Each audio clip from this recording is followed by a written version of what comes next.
तो ये बहुत इंपॉर्टेंट है सर, गट हेल्थ, ये जो माइंड और गट, माइंड की तो आजकल लोग चलो इंपॉर्टेंस कर रहे हैं कि माइंड बहुत इंपॉर्टेंट है आगे बढ़ने के लिए, बट गट की इंपॉर्टेंस नहीं करता है।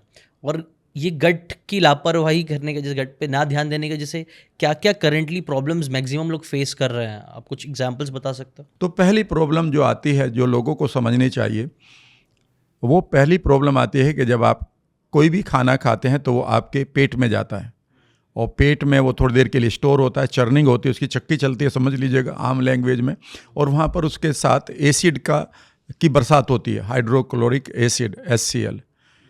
और आपने क्या क्या खाया, कितनी प्रोटीन खाई, कितना आपने फैट खाया, कितना आपने कार्ब खाया, इस सब को कैलकुलेट करता है आपका माइंड और गट, जो स्टमक की जो कनेक्शन है वेगस नर्व से जुड़ा है। यानी कि पेट बताएगा कि मेरे अंदर मुझे ये अब तक ये चीज़ें मिल चुकी हैं, वहाँ सेंसर लगे हुए हैं। जैसे एक मच्छर यहाँ काट लेता तो एकदम हमारा हाथ चला जाता है, तो वहाँ सेंसर लगे हुए हैं। यहाँ पर गड़बड़ ये होगी कि अगर आप माइंड से, और सेंसर का नाम ये है वेगस नर्व, यानी कि नर्वस सिस्टम से, हम पूरी बॉडी में हमारी नर्वस सिस्टम है, लेकिन वेगस नर्व मेन है। तो पहली प्रॉब्लम ये आती है कि आपने जो खाना खाया है और उस खाने के सेंसर्स तो काम कर रहे थे, पर आपकी हो सके वेगस नर्व काम ना कर रही हो। ओके। और आपके माइंड को यही नहीं पता है कि खाना कितना खाया और उसमें क्या क्या न्यूट्रिएंट थे, क्या क्या आप कह सकते हैं कि इसमें क्या क्या पार्ट था, फैट कितना है, इसमें प्रोटीन कितना है, तो वो कैलकुलेट ही नहीं कर रहा है, कितना HCl निकाल रहा है। तो यहाँ पर दो प्रॉब्लम आ जाते हैं। कुछ का एसिड बेहद बहुत ज़्यादा निकलेगा, हाँ। तो वो कहता है मैं तो एसिडिटी का पेशेंट हाँ, हूँ, एसिडिटी होता है, हाँ। और वो कहते हैं जी एसिडिटी में हम एसिड ब्लॉकिंग ड्रग्स लेते हैं जो बहुत ख़तरनाक हैं। अच्छा। वो कभी मतलब बहुत ही सुलझे हुए डॉक्टर्स के साथ ही उनके साथ मशवरा करके लेनी चाहिए, अच्छा। बल्कि हम उसको ऐसे ही लेने लगते हैं। ओके।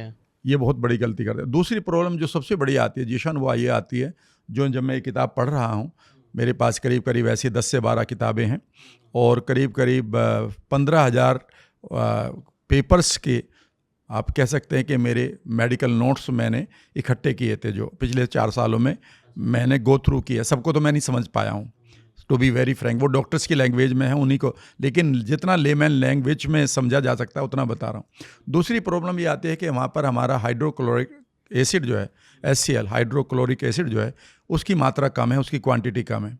तो यहाँ पर एक प्रॉब्लम आती है।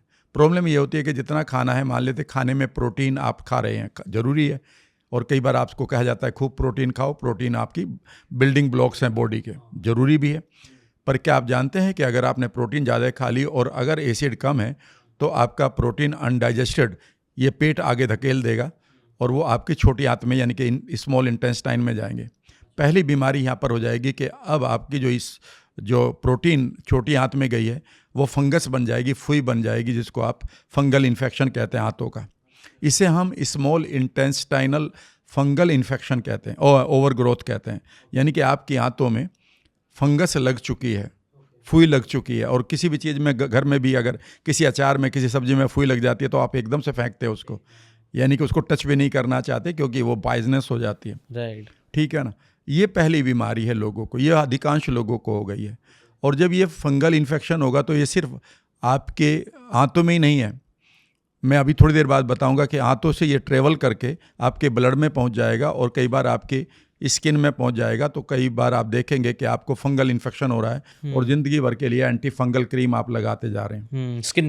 स्किन पर भी है, और लेडीज़ को कई बार UTI का जो यूरिन ट्रैक्ट इन्फेक्शन बड़ा कॉमन हो जाता है। कई बार आप लोगों को भी आर्म पिट में, ग्रोइन, या जो आपकी थाई एरिया है, वहाँ पर बहुत सारा फंगल इन्फेक्शन मिलता है। अच्छा, वो भी गट से कनेक्टेड है? याद रखिएगा, वो गट से है। अच्छा। कई बार आप देखेंगे कि बालों में आपके बहुत सारा जा ही नहीं रहा है डैंड्रफ, फंगल इन्फेक्शन है। हाँ हाँ हाँ। ठीक है ना। तो ये पहली बीमारी लेते हैं। अब यहाँ पर आप कहेंगे कि जी मैंने एक चूर्ण खाया था। हाँ। ठीक है ना। हाँ।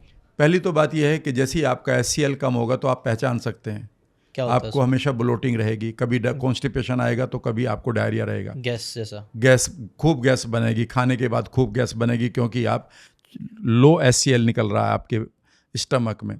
इससे भी बड़ी प्रॉब्लम है कि रेक्टल इचिंग रहेगी, बार बार आपको ऐसा मन करेगा खुजली करने को, यानी कि स्क्रैच करने को रेक्टल एरिया को, तो एम्ब्रेसिंग रहेगा ये आपके। और इसके अलावा जो लेडीज़ में बाल गिरने शुरू हो जाएंगे समय से पहले, जो हेयर फॉल है, वो लो HCl की वजह से, स्पेशली इन लेडीज़। अच्छा, ये मर्दों में भी होता है? ये मर्दों में दूसरी तरह से होगा, जब मैं अभी आगे बताऊंगा। Okay okay. लेकिन ये HCl में सबसे पहले लेडीज़ का दिखाई देगा, नाखून क्रैक होने शुरू हो जाएंगे, और कई बार स्किन ऐसी होगी कि हल्का ऐसा करा तो ऐसा लगेगा मानो यहाँ पर आपने कोई कांटा चलाया हो, वाइट जबकि लाइन आ आपने जाती है। हाँ, मतलब ब्रूजेज आने शुरू हो जाएंगे। अच्छा।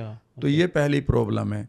दूसरी प्रॉब्लम इससे भी खतरनाक है, अच्छा, वो ये है कि जीशान, अगर आपको ये बातें काम की लगी होगी तो do check out the full podcast यार, जाके देखो, डिटेल में चीज़ों को समझो, तब ज़्यादा अच्छे से समझ में आएगा, ज़्यादा अच्छे से आप अपनी ज़िंदगी में चीज़ें अप्लाई कर पाओगे।